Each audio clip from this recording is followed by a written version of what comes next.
एक बार सुंदरवन गांव में गर्मी बहुत बढ़ने लगी, जिससे फसलें सूखने लगी। अचानक पता नहीं मौसम को क्या हो गया था। इस बार बरसात के मौसम में भी आसमान से एक भी बूंद पानी नहीं टपका था।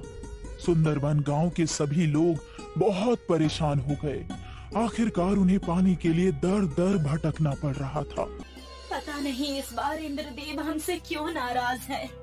बरसात का मौसम खत्म होने वाला है, फिर भी आसमान में कहीं भी काले बादल नजर नहीं आ रहे। मुझे तो लगता है हमारे प्यारे से सुंदरवन गांव को किसी की नजर लग गई है, तभी ये सब हो रहा है।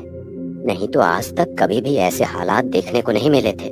मैं तो जब भी सुंदरवन गांव का नाम लेती हूँ तो मुझे वो प्यारे प्यारे सुंदर फूल, मन को मोहने वाले नजारे याद आते हैं। राधिका आंखें बंद करती है और आज से 2 साल पहले के सुंदरवन गांव को याद करती है। सुंदरवन बहुत ही खूबसूरत लग रहा है। सूर्योदय के समय सूरज की पहली किरण पड़ते ही गांव में चमक सी उठती है। चारों तरफ हरियाली ही हरियाली है। पंछियां सुबह सुबह चहक रही है और भोजन की तलाश में आसमान में निकल पड़ी है। महिलाएं कुएं से पानी भरकर आ रही हैं। किसान अपने बैलों को लेकर खेतों की तरफ बढ़ रहे हैं। बच्चे अपना स्कूल बैग लेकर स्कूल जाने के लिए निकले हैं। सभी लोग संपन्न और खुशहाल दिखाई दे रहे हैं। राधिका एक सुनहरे सपने की तरह सबको याद कर रही थी कि तभी वीरेंद्र उसे सपने से जगाता है। अरे कहाँ खो गई? आजकल खुली आंखों से भी सपने देखने लगी हो क्या? सपना नहीं देख रही थी, आज से 2 साल पहले के सुंदरवन को याद कर रही थी। हाँ यार, वो भी क्या दिन थे जब इस गांव में खुशहाली ही खुशहाली, हरियाली ही हरियाली और चारों तरफ चकाचौंध थी। लोग इस गांव को देखने के लिए, यहाँ की खूबसूरती देखने के लिए दूर दूर से आया करते थे। और एक आज का दिन है, इस गांव में जीना मुश्किल हो गया है। पता नहीं आगे क्या होगा। फसलें सूख जाने से सारे गांव में अनाज की किल्लत है। किसी के घर में भी इतना राशन नहीं बचा है कि वो 1 महीने तक भर पेट खाना खा सके। तुम 1 महीने की बात कर रही हो? हमारे घर में तो ऐसी हालत है कि 1 हफ्ते तक का भी राशन सही से नहीं बचा है। मुझे ही पता है कैसे मेरी माँ और बाबा खुद को भूखा रखकर हमारा पेट भर रहे हैं। हे ईश्वर, हमारी मदद कीजिए, नहीं तो भूख के कारण हमारा ये सुंदरवन गांव एक शमशान घाट बनकर रह जाएगा। मुझे लगता है हमें इस समस्या को दूर करने के लिए अपने गांव में एक हवन करवाना चाहिए। हाँ, यही सही रहेगा। वीरेंद्र और राधिका गांव में जाकर सभी लोगों को हवन के बारे में बताते हैं। सूखे की समस्या को देखते हुए सभी लोग हवन के लिए राजी हो जाते हैं। गांव में भगवान के मंदिर के सामने एक बहुत बड़ा हवन किया जाता है। हवन खत्म होने पर इस गांव में एक साधु बाबा आते हैं। भिक्षाम देहि माई। साधु बाबा एक एक करके गांव में सबके दरवाजे पर जाते हैं। हे माई, ये साधु कई दिनों से भूखा है, कुछ खाने के लिए दे दो। बाबा, घर में तो कल रात से चूल्हा नहीं जला है।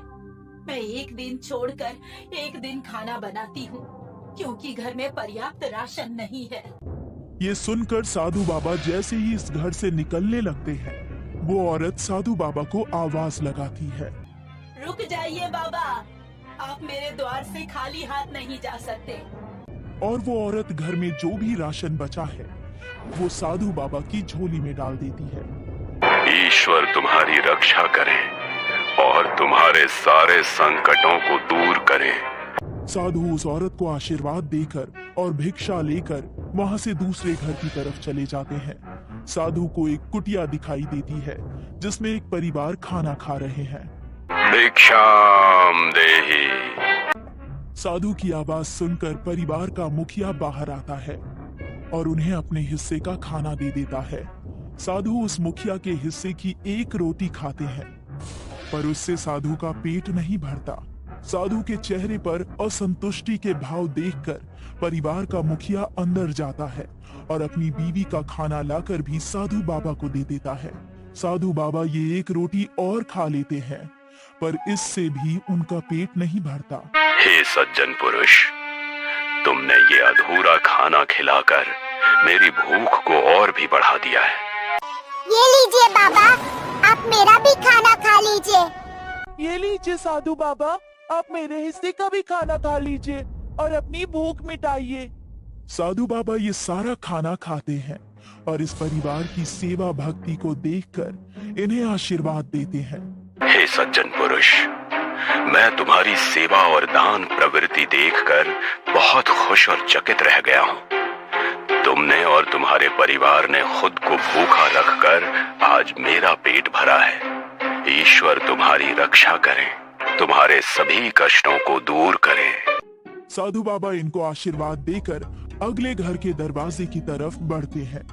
ऐसा करते करते साधु बाबा पूरे सुंदरवन गांव में घूमते हैं और भिक्षा मांगते हैं। देखते ही देखते शाम हो जाती है और साधु बाबा इस गांव से चले जाते हैं। गांव के सभी लोगों के पास जो भी कुछ था उन्होंने सब कुछ साधु बाबा को दान कर दिया था। अब किसी के पास भी अगले दिन खाने के लिए एक दाना भी राशन का नहीं बचा था। पर जैसे ही सुबह होती है और सूरज निकलता है तो सुंदरवन गांव के नजारे को देखकर सभी लोग चकित हो जाते हैं, क्योंकि गांव के एक तरफ से पानी की नदी और दूसरी तरफ से चावल की नदी बहने लगती है। हाँ, ये तो सचमुच ईश्वर की कृपा हो गई इस गांव पर। सभी गांव वालों ने एक नदी से पानी और दूसरी नदी से चावल लिए और गांव में एक बहुत बड़ी दावत रखी गई।